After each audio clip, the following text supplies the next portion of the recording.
got 152 yards. Should be just a nice, comfortable 9-iron for him. They're going to go nuts when he hits this thing.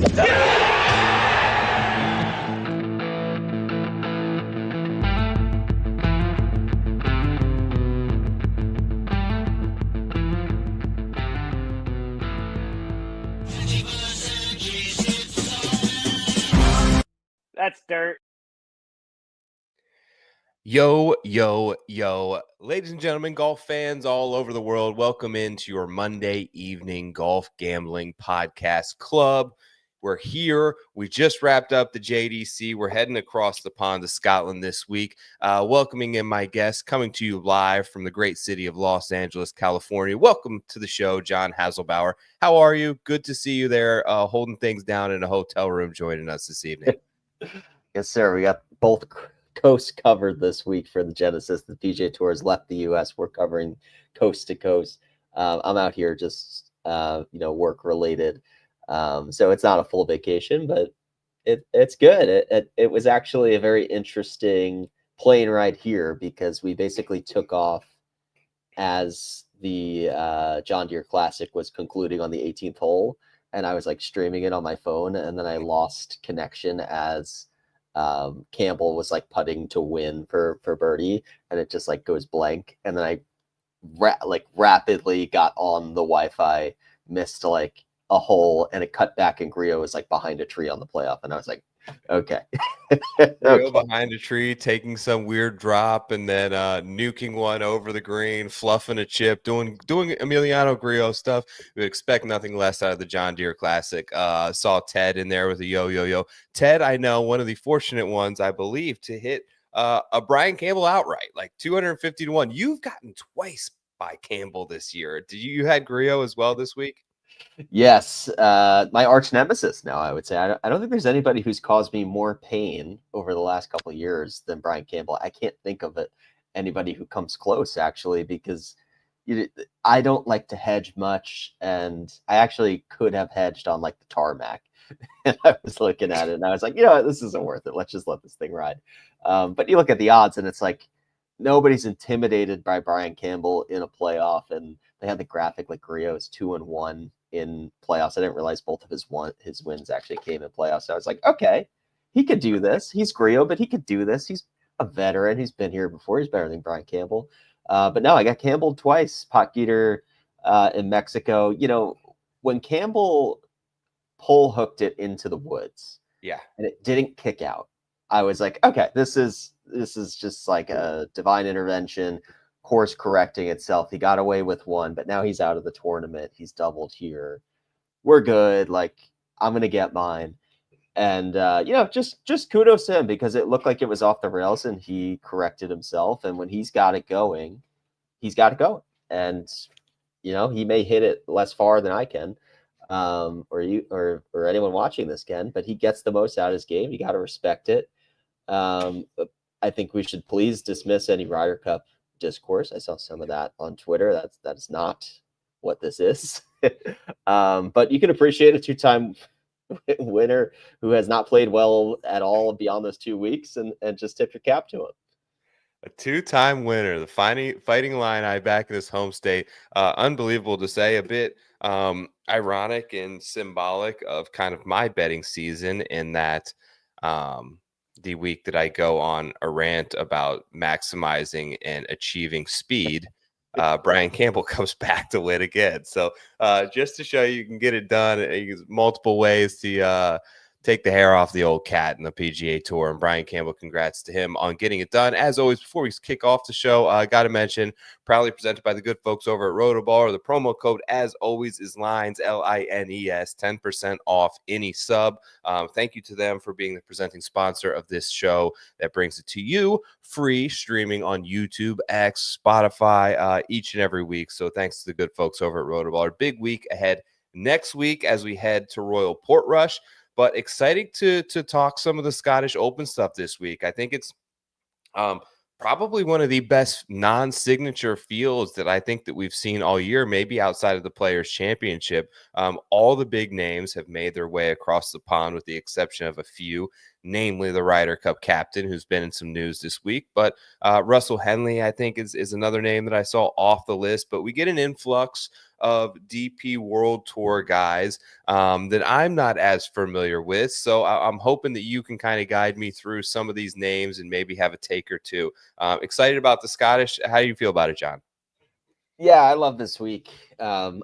It's not the most proper of links prep for the Open Championship, and it's one of the most like Americanized links courses you can find in Scotland. So it's whatever, but we'll take it. We'll take it. It's very necessary that this was added. Like, this is a logical addition to the schedule. We've been kind of thirsting for a little bit more international golf on the PGA Tour, so co-sanctioning this event makes a ton of sense. Unfortunately, like, the ramifications of LIV pulling a lot of international talent away, plus the PGA Tour essentially getting feeders from the DP World Tour, like the top 10 from the year prior, just play on the PGA Tour. It's really diluted the talent on the DP World Tour and the legitimate contenders that we see from the DP World Tour in this field. Like, there's probably maybe one or two names who play full time on the DP World Tour who I think are capable of contending this week. But there's long shots here. There's top 20 considerations. There's fantasy guys that I think are fun to bet on. And this is like our one chance to bet on these guys and give it a ride. This week and next is when you see the Euros with a shot. So I'm excited for this. One other thing I'll say before we get into this, I'm renting a car this week in LA. Did not choose the car. I just picked like standard. It's a Genesis. Oh, We wow. can get that. So look at that plug. I think this is my week. I think this is my Listen, week. If divine intervention is saying, John, you're driving a Genesis this week, then something good is coming. That's the sign you're working for a good company, my man. They splurged for the extra Genesis, a little luxury edition there. Good to see. I want you to expand on that a little bit for me, what you said before, because I've heard a couple times, and to a person who doesn't study courses as in-depthly as you do or other people, and maybe some of the viewers are like me. What do you mean by that? Like, when people say this is not really a links course, like what are they meaning when someone says that? Is it just the modern elements of it? Are there specific features that you're looking for that aren't present at the Renaissance Club? Yeah, it is a links course in the sense that it's up on the coast. It's just outside of Edinburgh. It is in Scotland. It is exposed to the weather. There's a little bit more tree blockage here. Like, it's not tree line, but it's blocking the wind where you're not completely exposed like you will be next week. It's been lengthened a bit to the point where driving distance is going to actually go rewarded here, and you can hit it past a lot of bunkers, which really should not be the case. In links golf, it should be you hit a driver, it's rolling on the green. You don't know where it's going to go on the fairway, if it's going to just keep rolling into humps in a hollow. And it's also like the best links courses just were like this rich land that looked like they were just like God created this earth to have golf played on it. And this is more just like a giant plot of land that happens to be close to water that they built a golf course on. So those are the things where, like, you're not going to have the like gorse bushes and the humps and hollows and the unpredictability off the tee. Short game still very much consistent with what we see in links golf. Like, you're going to have to use the ground. There's a bunch of different ways to play shots, slower greens, large greens. So that is going to be consistent. That is where I'm going to be looking this week to maybe put some futures in for the next week. If guys' short game is looking good, because I think that's one thing that we do see consistent, guys who have good short game at the Open coming back to here. But I'm going to put more of an emphasis on driving distance and kind of total driving this week than I otherwise would at a proper lane scores. Yeah, notice that even BetSperts kind of separated it into two segments, and I'll bring it up now on screen just so you guys know. But I went through essentially the last 5 years of data over on BetSperts, and they have these really cool filters up top. So up here on course type, it's just all record search, digging through all the data that there is. This is only coming from PGA Tour shot length data, so this does not bring into any DP World Tour stuff in here. But they have course type hybrid links, which I think is what they're considering the Renaissance Club, and then True Links, which is probably something more like St. Andrews or Port Rush. And just to kind of give you guys a sense of who's gained the most strokes over the last 5 years, Xander Schauffele, number 1, Scotty, number 2, Rory, 3, Colin, 4. It's pretty indicative of like, yeah, that's your top 4 players in the world, right? The top 4 players in the field. Scott, Fleetwood, Harmon, Tom Kim, a little bit of a surprise. He actually has the least amount of rounds on here as well, gaining 42.9. I think that was from a lot of that damage was done from the Open a couple of years ago when it was in the UK. Robert McIntyre, of course, here, as we would expect. Justin Rose, Victor Hovland, a familiar fleet of names here that you would expect on this type of board. Obviously, the best players in the cream typically rise.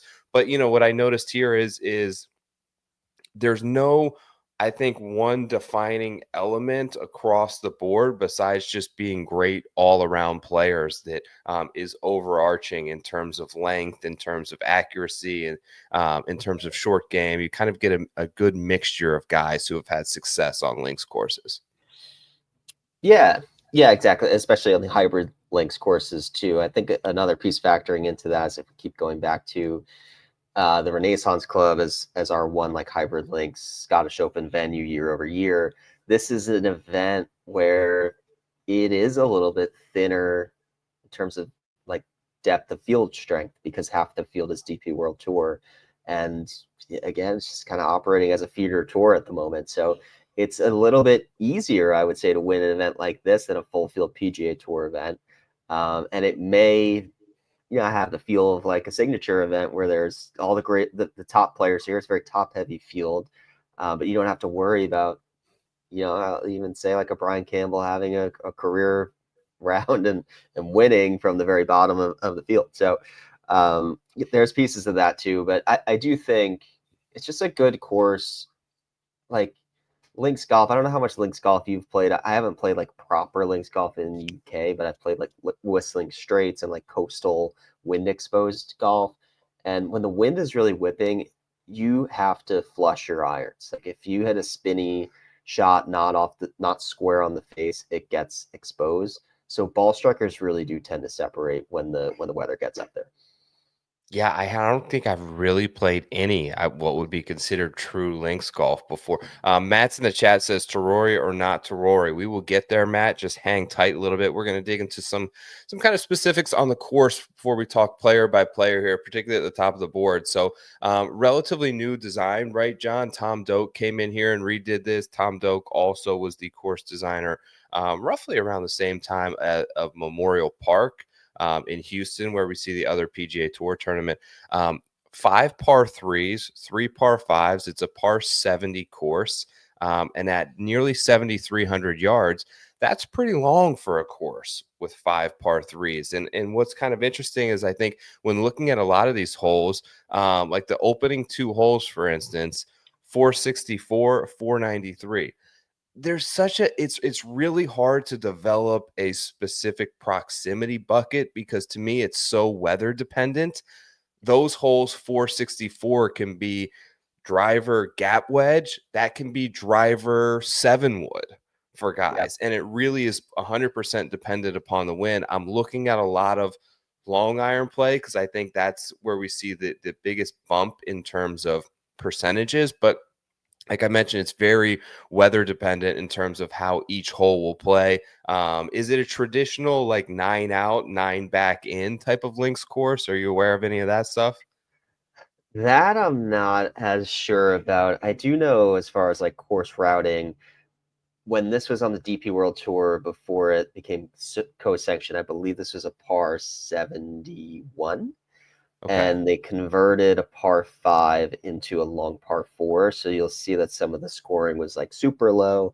And then the last couple of years, it wasn't as low. A lot of that's weather created. A lot of that's just they changed what par is. So we have to take that into account a little bit. But you're right. I think it's the longer irons. It's a longer course in general. Depending on which direction the wind is coming, that's going to be even longer clubs too. So if you're hitting 180 back into the wind, you have to be really like flushing your iron. So that's long iron play is important. I'm not going as granular this week on like proximity buckets because I just don't think you're hitting stock shots here. You're hitting like these different flighted shots with the wind being a factor. And you're not really firing at pins in links golf either. You have to be like more conservative, play the slopes of the green, hitting it to different areas. So approach form in general, I think, is important, but it is also kind of a good buy a low opportunity for like very reliable short game players who have good long-term history on this type of golf course. A couple of other just stat things that I wanted to ask you. Distance or accuracy this week? I saw I think it was Pat Mayo had a nice note that like typical greens and regulation percentage on the PGA Tour from a fairway bunker is 49%, right around 50%. Here, 16.2% greens and regulation from fairway bunkers in 2022, 18% last year. That's as low as I've ever heard of. Do you think, is that something that, you know, they have the traditional sort of links deep pot bunkers in the fairway? Is that something that can be predictive and you can look to try to isolate more accurate or longer players that may be able to carry that? Or is that just kind of the random luck that is introduced in links golf, do you think? Yeah, I would, we talk about this most weeks. I feel like where on the off the tee spectrum are we? Is it an advantage to be accurate? Is it an advantage to be distance? I think this one falls right around tour average for me, where it's like you can get it done either way, but if you have distance, that's a plus. Aaron Rai seems to play very well here a lot, and he has no distance. I'm looking at the leaderboard last year, like Romain Langasque. Yep. Don't know if that's the right way to pronounce it. I think you nailed it. Okay. He's your typical bomber, right? He's going to play well on courses where he can just hit it past people. So there's a playoff a couple years ago where it was also Minwoo, what was it? Minwoo, Dietrich, and Fitzpatrick, I think, all bombers. So like some of this is weather dependent. I'm always going to err on the side of distance when I'm unsure, and I think there is actually an advantage on some holes here, just clearing it past the hazard. So yeah, I'm going to side on distance this week.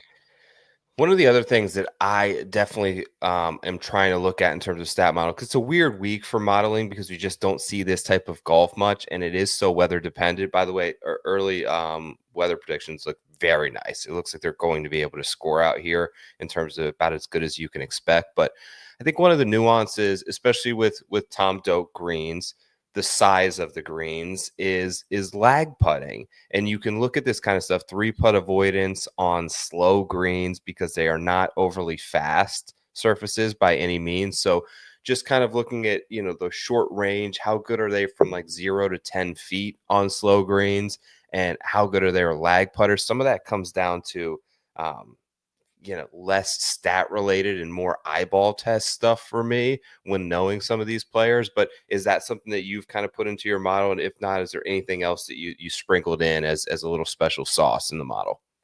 Yeah, exactly. That's exactly what I put in. A lot more short game stats, specifically slow greens and 3-putt avoidance and approach putting. I think that's a big skill here. Forget, maybe it was it Oakmont that we were talking about this recently as well, Yeah. where like 3-putt avoidance and approach putting. So I think that's typical of a Tom Doak design. It is kind of ironic that they grabbed an American architect, you know, to design the only PGA Tour event not in America. But yeah, regardless, it's a course that you have to be comfortable on the greens, but it's a different surface. So it's also almost like if it's not working for you on standard bent grass greens in Bermuda, whatever you see on the PGA Tour, maybe this is like a fresh look and an opportunity to try something different, because these greens are going to be much slower than what we're used to seeing, especially if it's windy. They have to let it grow a little bit so they don't lose the ball on the green. So yeah, it's tricky because putting is very important, but putting is very volatile. Short game is important here, but the short game shots that you hit are much different than what you would typically see on a course like very grown out rough. Entirely different set of questions around the green than like a TPC Deere run like last week. So again, it's it's guiding me more to like course history, comp course weighting in the model, plus these specific slow green metrics, and then your recent form and ball striking for my model. Anything else like before we get into the odds board on the news front this week? Seemed like kind of a slow week in terms of stuff circulating in the media. I saw our hot button topic last week, Colin Morikawa grabbed Billy Foster for a little 2-week stint. Do you think Yeah. that works out for him? What are your thoughts there? I don't think anything short-lived is going to help. You know, I think Colin needs a relationship, you know, not like a one-night stand situation like he's going bag to bag here. Like he needs somebody to just sit with for a month on and off the course and just get to know each other, because that's what he had with JJ. And that's what he's missing now. And he's going to partner with caddies who know what they're talking about. And he's going to be stubborn about what he likes to hear. And that caddy's going to have to learn how to work well with Colin. So I'm, especially this week and next, where it's such a strategic ask to think through the golf course, I'm apprehensive to, you know, back Colin right now in this like trial and error phase that he's in. Another good week for Thor Bjornsson, though.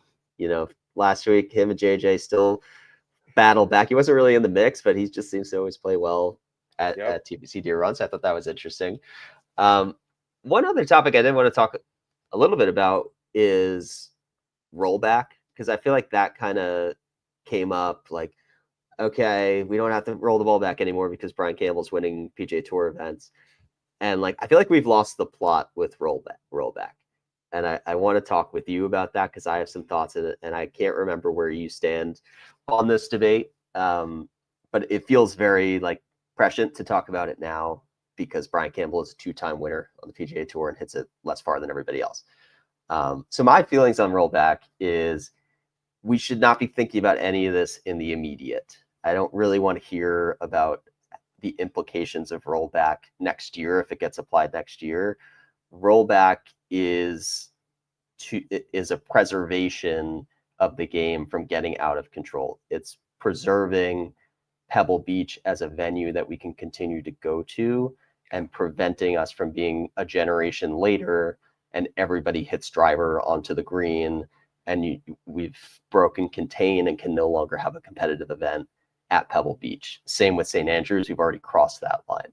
Yes. So you have to think about it macro, long-term, not, okay, as soon as we roll the ball back, it's still going to be advantage like distance. Yes, it is still going to be advantage to the longer hitters, but marginally, in the same way it's still a marginal advantage now. I think we still need rollback so that we don't lose the short courses like Pebble Beach, like TPC River Highlands. And we've definitely already lost St. Andrews, which is a shame. And we're going to go back there and it's going to be another like 2,500 par round. So I would love to like not lose the plot with this rollback conversation. Look at Brian Campbell as an example of like, oh, wait, hold on. We actually don't need rollback because the short guy wins tournaments. And like, think of this logically as we might not be able to play TPC Deere Run in 20 years if it stays as like a 7,200 yard course. Yeah, I mean, I'm on the same page with you on a lot of the stuff, so I can't really push back on much there. I'll say this, like, I want to preserve, like, records and data and numbers are so important in golf. Speaking contextually, you know, we think about the 82 majors, we think about Jack, we think about Tiger, think about all these people in terms of like numbers that they've put up through their career, and them being able to now go to courses like St. Andrews and get to 25 under par doesn't preserve a lot of those records. So I think an attempt to kind of bring the playing field back to level. Now, the modern day athlete with advancements and everything that they're used to are always going to be better equipped on the whole.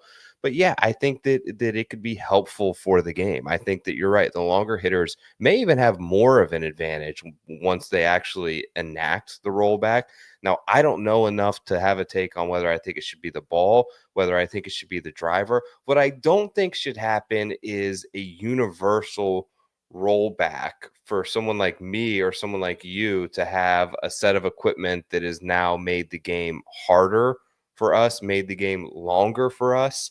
I don't think that's necessarily the reason, but I don't have a problem with the pros playing different set of equipment or balls than we play, because I want them to face the same challenges that we face. I think I talked about this a few weeks ago at the Rocket Classic. Like the 260 to 290 yard fairway bunkers that are a legitimate hazard if any of us go to play that course that we have to work around. One of the enjoyable aspects of golf is the fact that we can go play Detroit Golf Club. We can play TPC Deere Run.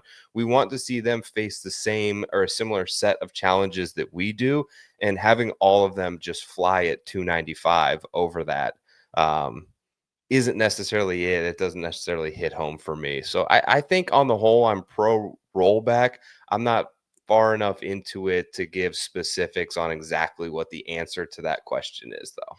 Yeah. Yeah. It's also like you can move tee boxes forward. Like we can play a ball that doesn't go as far and then leave it up to every superintendent to be like, okay, now that everybody has to play these rollback balls, the first hole is 380 yards instead of 400, and the blues are still going to be there, and we're going to adjust them. But now we don't have to push the limits of our property backwards just to, have your children 20 years from now still be able to play this course after technology continues to advance and advance and advance. Do you think that's done with the ball, or you think that's done with the driver? I think the driver's way more the issue than the ball. It's surprising that that's not something that like the governing bodies want to entertain, because it really is like guys are hitting driver because they have no fear of mishits, because the sweet spot is so big and course correcting, and now everybody just hits this like smash cut that they just swing as hard as they can and they know it's going to cut the other way.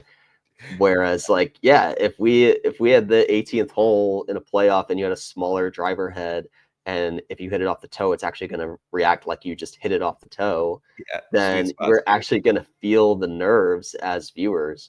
So I would love to get back to that. I don't see why that's not more of the topic than the ball, but it seems like the governing bodies want to focus on the ball. That's fine. But yeah, I think the consensus logical solution of everybody who talks about rollback is like, why don't we address the massively oversized driver heads first? Good takes. TPC Deere Run, sneaky, like solid course though. Gets a terrible field, but there's bogeys out there, which is like wasn't the case at Detroit, which wasn't the case at like the courses that I hate. Bogey just never seems to really be in play or an option. And if it weren't for the 9th hole at TPC Deere Run, I think Denny McCarthy would have actually won that tournament. He played the 9th hole 5 over par, so easy par 4, 5 over par on the week. Failed to make par in a single round on the 9th hole. We'll get there one day with Denny. What do you say we hit some bets for the Scottish? Let's do it.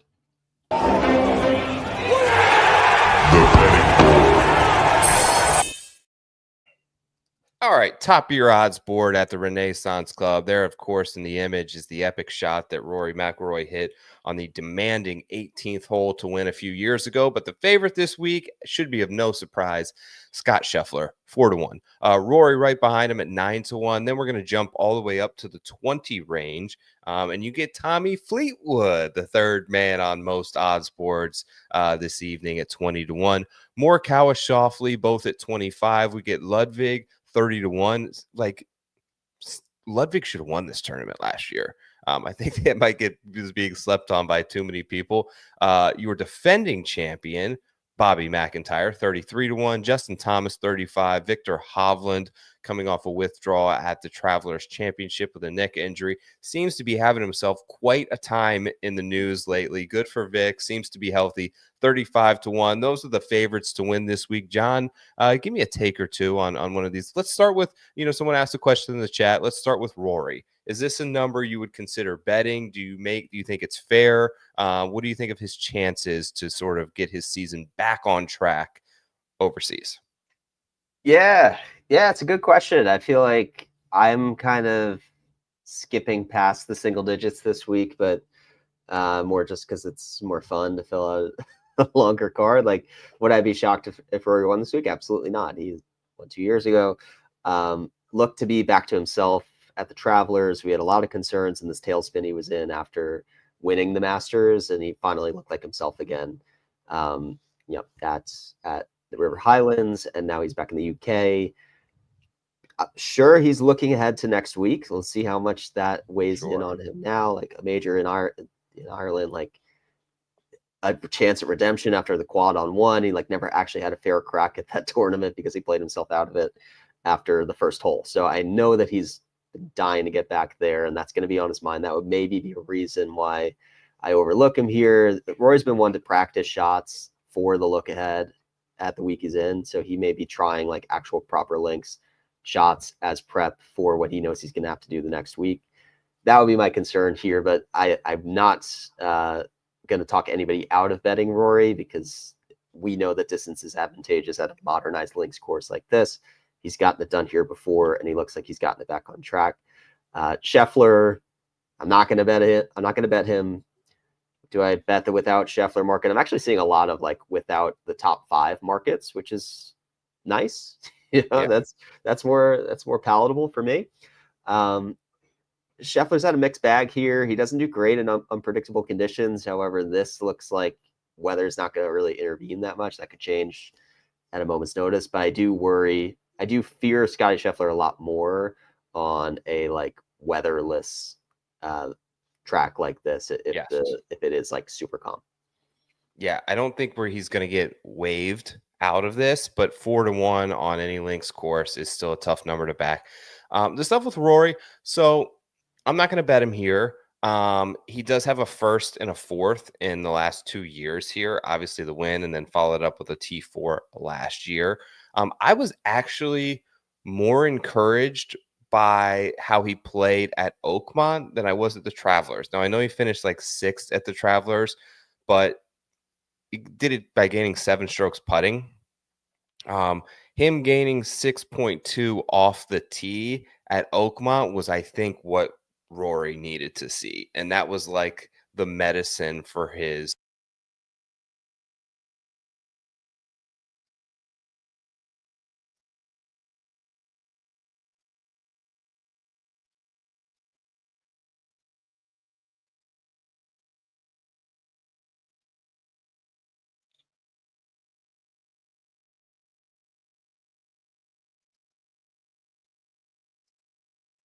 I think you might have went on mute there.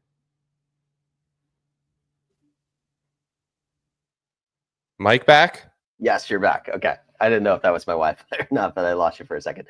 But I think you were just saying the ball striking was back, the driver was back at Oakmont. There's less reasons to be concerned about Rory, and we were very concerned after Quill Hollow, and we should not be as concerned as we were anymore. Nailed it. Thank you so much for stepping in. You're the man. Okay, moving down the board. I'll tell you who I bet. This is we're going to get into this a little bit more, but it's very French feel to my betting card this week. I know he's not like fully French. I think he's French German descent, but we're going to take Xander Schauffele at 25-1. I think this is going to be the time that we back him. First 15th in the last 3 years for Schauffele. Weird, really bad week at the Travelers on approach that I'm willing to write off, but he's gained ball striking in 6 of the last 8. Last 8 starts, 7 finishes, 28th or better, 4 top 12s. He's starting to kind of round himself, and maybe going over and playing links golf overseas is the jump start that his 2025 needed, because as I put up earlier in the show, over the last 5 years, he's been the best player in the world on links golf. Defending Open Championship champion, champion golfer of the year. He will have that riding on his shoulders next week. 4th in strokes.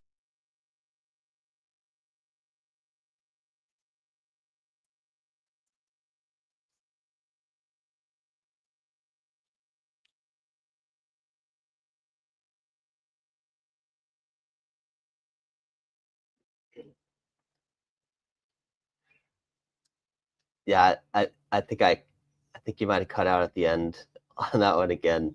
Yeah, I might have lost your audio but at the very end. So I like Xander, and I'm actually in a situation now where I have for one and done purposes, I have Xander, I have Tommy, and I have Robert McIntyre.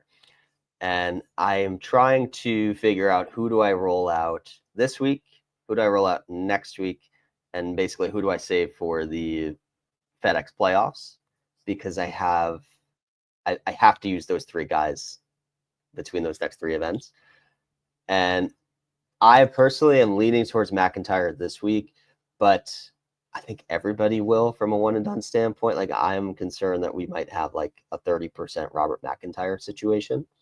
So I'm curious what you think. I think I can hear you again. So I'm curious what you think about Bob Mack in this spot. Is it asking too much to go first, second, and contend again, or what do you think?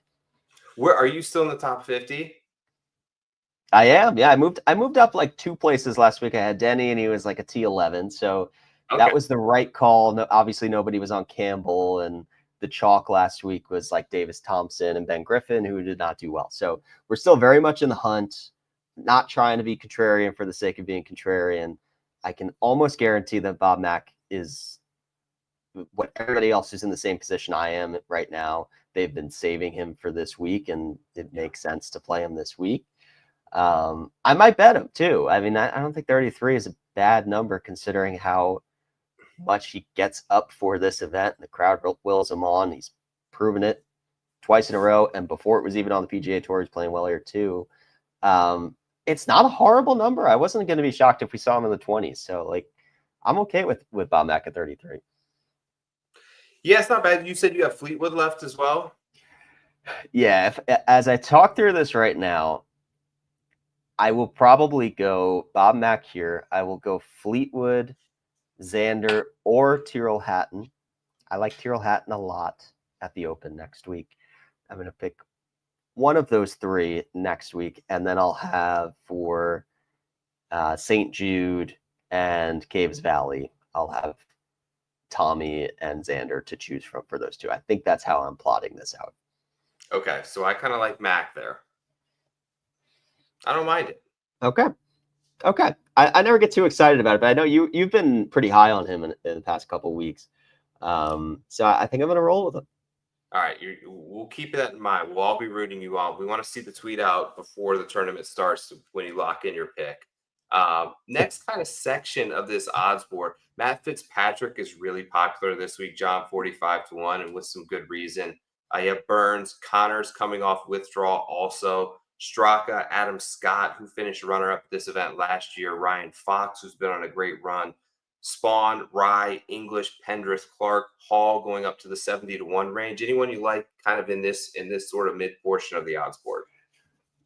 Yeah, I think at 40, I do like Vic, and you take on some risk with that neck injury.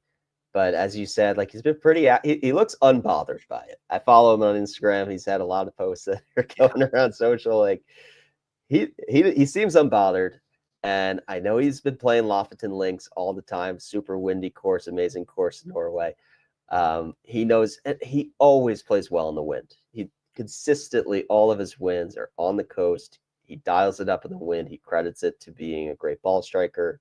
And yes, creativity around the green is very important on links courses. However, you can also mask those shortcomings by just putting from around all of these greens.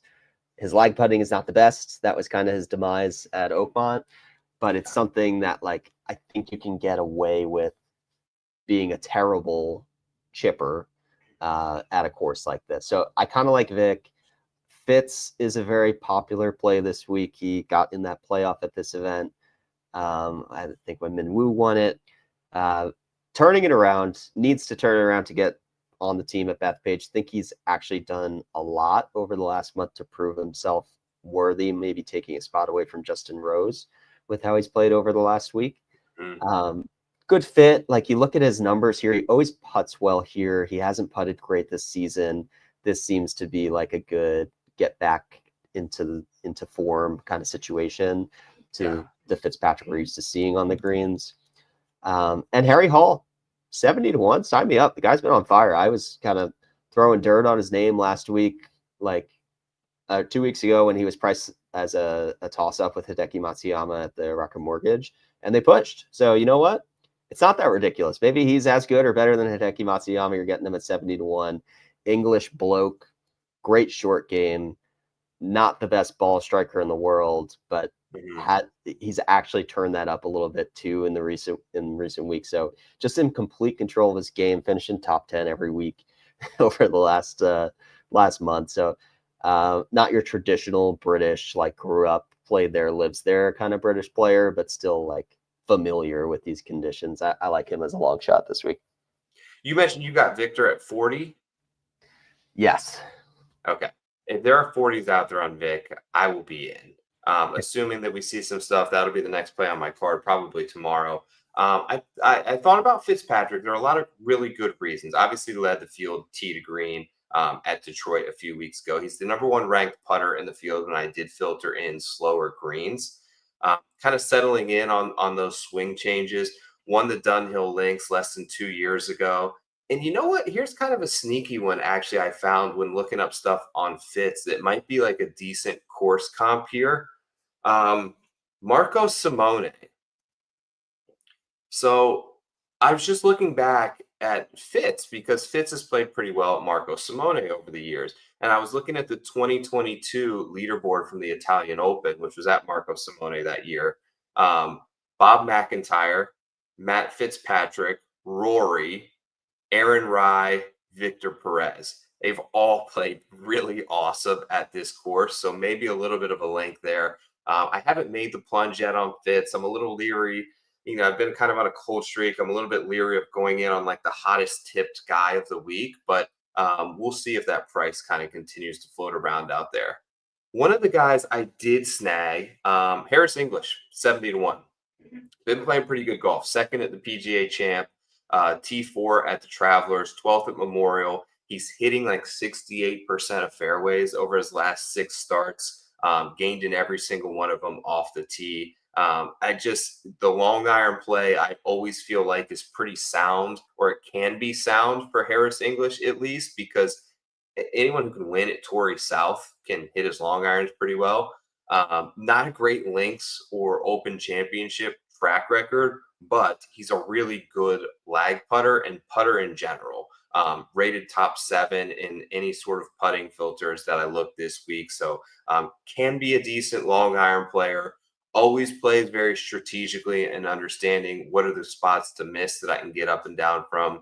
Good putter, hot player off the tee right now with a couple of good finishes. So I took a little bolt on Harris English, who's another guy in this list that we keep running up of guys with a month here and a lot to play for. Yeah, he's got a lot on the line, and Keegan and Russ Henley are both not here, so situations are a bit different with Keegan being able to pick himself, but those are kind of the bubble guys right now. So he's got some opportunity to really control the narrative if he contends this week. English in the UK, that feels like a good narrative to be chasing too. I kind of like Adam Scott too. We've kind of glossed over him, but in contention at Oakmont, runner-up here last year, fully in the mix all of the tournament last year. Something about the belly putter on a slow green feels weird to me, and that's why I have not bet him at this course before, but he proved last year that is a stupid narrative that I shouldn't be taking into account. He's playing really good golf right now, and his short game's good. The ball striking's in a great place. You need to have some experience to be able to successfully play links courses. So I think having a veteran on the card like Adam Scott may be where I push my card to as well. Thoughts on JJ Spawn? Too short of a price? Like, was it such an anomaly? I mean, obviously he gained 10 strokes putting at Oakmont. That's not repeatable, but I feel like just a great consistent ball striker and flusher who's really got his irons dialed in right now, who you put someone like that at links golf in the wind, albeit he has not had much history doing so, could have some success. Yeah. I mean, he it wasn't like a flash in the pan, like a top 15 finish at Travelers in his first start after the week after winning the the U.S. Open. So he might be a new man now, a new expectations for himself. He was hitting every putt. He's got a new putter too. So like, if this is a tournament that you can like extend yourself on the greens, and we're talking about lag putting and 3-putt avoidance, like that was his ticket to winning at Oakmont. So that would not shock me. All right, let's hit page 3 here of the odds board. I got a bunch of names here. I'm not going to rattle them all off, but if you're here with us on YouTube, you can obviously look at some of them. Niergaard Peterson, I saw Ted mentioned him, was first click this week, had a great performance, the bomber last time. There are a bunch here, John. I'll just kind of open it up. Do you have 1, 2, maybe 3 guys that you think are worth a shot here in terms of the long shot market? We get an influx of some nice names from the DP World Tour. I got a couple coming up, but let's hear who you got first. Yeah, I think Niergaard Peterson is the guy for me that if you're going to back a DP World Tour guy, he's going to have your best shot at winning here. He's an elite driver, plays well in windy conditions, has been playing very well. He might be number 1 on the points list on the DP World Tour. He's just always in the mix. So really good driver, hits it a mile. So he would be the guy if I just want just for the sake of having a European dude on my card, going to him. I think Pockgeter could really keep doing the thing here. Really? I know he had to withdraw from John Deere, and I know he's had a very busy last few weeks. Playing last week, flying over here, coming off a withdrawal, winning the week before. Like, that will probably give me pause from betting him outright, but I do think his game could actually work very well here, where if it's just bomb it, hit the greens in regulation, and make a ton of putts, like that's his game. So I think that's interesting. And then otherwise, I may be going like super deep on bombs this week. There were a couple other guys. I know somebody mentioned in the chat, Raitan. I don't know how to pronounce his name, but Yeah. his numbers were looking very good. Another like European, I think he's Norwegian. Wind player, coming off a win recently, a bunch of top 5s recently. So he's hot right now. I like him as well. Yeah, who do you like in this range? I got a couple. So I'm going full Al Pacino, Lefty Ruggiero, Coco Vaughn, French guys. All right. I got 3 of them, starting with Victor Perez. 150 to 1 on Victor Perez. Missed the cut at the Deere, but T19 at the US Open, T9 at the Canadian Open on, I don't know if that's Links-ish, but at any rate, top 10 at this event last year. I mentioned the kind of similarities and some of the stuff I was drawing from Marco Simoni, primarily a European Tour player who has not played in Europe in all of 2025. So I feel like this is like a spot where this guy probably relishes going back over there to play some golf. You know, he got elevated status on the PGA Tour, and it's probably been a lonely 6-month stretch here. Maybe he's looking forward to this event where he's had some success in the past and was a really popular option like 2-3 weeks ago on the odds board, right around like the 50 to 60 to 1 range. You're getting him back overseas now at 150 to 1, where a place he's had some decent previous success at. And then 2 guys at 250 to 1. I'm going to start with I don't even know if I'm saying the name right, but Adrian Sadier. Okay. Yep. Top 5 in 3 of his last 7 starts on the European Tour. Won the Italian Open just 2 weeks ago at Marco Simoni. Top 20 at Dunhill, kind of doubling down on Frenchman there. And then the third amigo in the bunch is going to be Martin Couvra. Martin Couvra is a young 22-year-old stud who is ranked 4th in the Data Golf DP World Tour rankings right now. He has the most top 5s of any player on the DP World Tour this season. He's got 5 top 5s, 5 top 5s as a 22-year-old in only 16 starts. Recently won the Turkish Airlines Open by 2. He was second in Italy 2 weeks ago to Sadier, T7 at the Dunhill Links. Young, strong player there, 250 to 1. So Perez, Sadier, Couvra, those are my three Frenchmen, 150, 250, and 250 that I found myself betting this week. And I'm Yeah. going to pair them up with Xander Schauffele and Harris English. So we'll see how things go. I got spots to add, maybe one or two more. I really like, probably going to have to make a decision between Hovland and Fitzpatrick also at the top. And you may have talked me into someone like Harry Hall or Adam Scott as well. That kind of round out my card for the week. Any other long shots or guys you want to speak on here before we get out of here, John? Yeah, I think you've sold me on Victor Perez too. He's won the Alfred Dunhill Links, which rotates across a bunch of links courses. So that's always a good indication of a links player. And actually moved to Scotland and lived there for a few years. I think he lived in like St. Andrews. Let's go. So I've chased that narrative before. He's top 10 here last year. I like Victor Perez.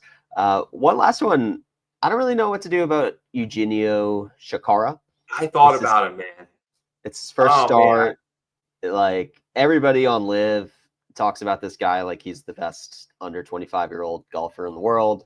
And this is our first chance to really see him in a full field like this. So I don't know. Like maybe there's some untapped potential there that we're getting a nice discount on, getting our eyes on him for the first time. I don't know what his links history is. He's young. I don't really love first timers at links courses too much, but it seems like he's, a potential lottery ticket here.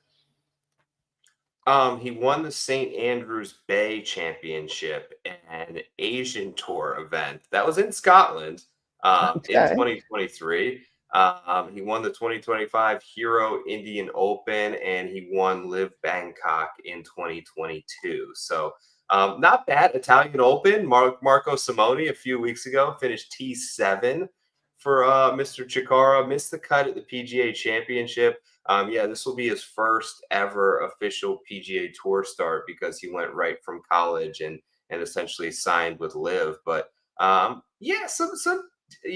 was a stretch there like early in basically November to April where he was an absolute stud, top fiving everything and won the Indian Open during that standpoint. I think all the talent's there. Anyone who wants to back him at whatever he is, 150 to 1, 160 to 1, I have no problems with it, just to kind of see how things shape out.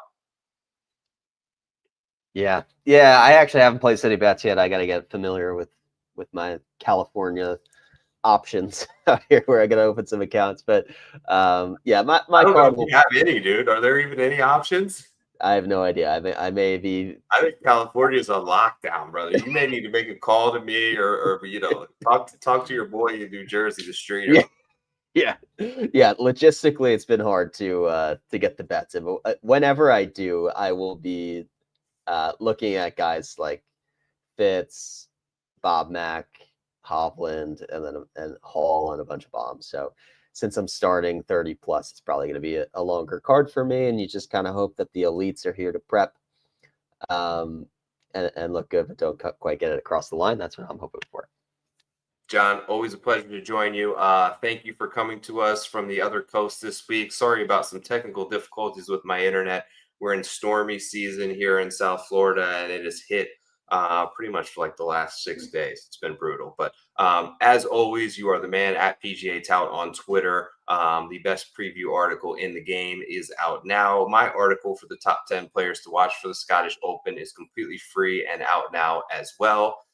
Thank you all for checking out another episode of Preferred Lines. A like and a subscribe, as always, goes a heck of a long way. Super excited for next week. It's a vacation week for me. I will be leaving shortly after recording the episode, but we're going to get it knocked out next Monday night for the Open Championship at Royal Portrush. Maybe a special guest joining the show for a little spot-on segment as well. Thank you, John. Any parting words for the gang before we get out of here tonight? No, I'm hopping in the Genesis. We're going to manifest some good vibes. I'm off to dinner after this on West Coast time. So, who knows? Maybe I'm crossing state lines. I'll drive over to Vegas to put some bets in if I have to. But by some way, somehow, I will fill out a card and post my picks later this week. So looking forward to it. Double duty. Didn't talk about ISCO. It's a new course. I have to dive into that a little bit as well. I'll have a card for ISCO too. So we got 2 chances to hit a winner this week. I know golf gods, I feel like, owe us a little bit for tormenting us with Brian Campbell as much as they have. So we're feeling due. The vibes are good. Looking forward to double duty this week. Bring it on, baby. Where there's a will, there's a way. You'll get those bets in. Hopefully you guys hit a winner this week as well. My name is Joe Idoni. Thanks for checking out another episode of Preferred Lines. Peace.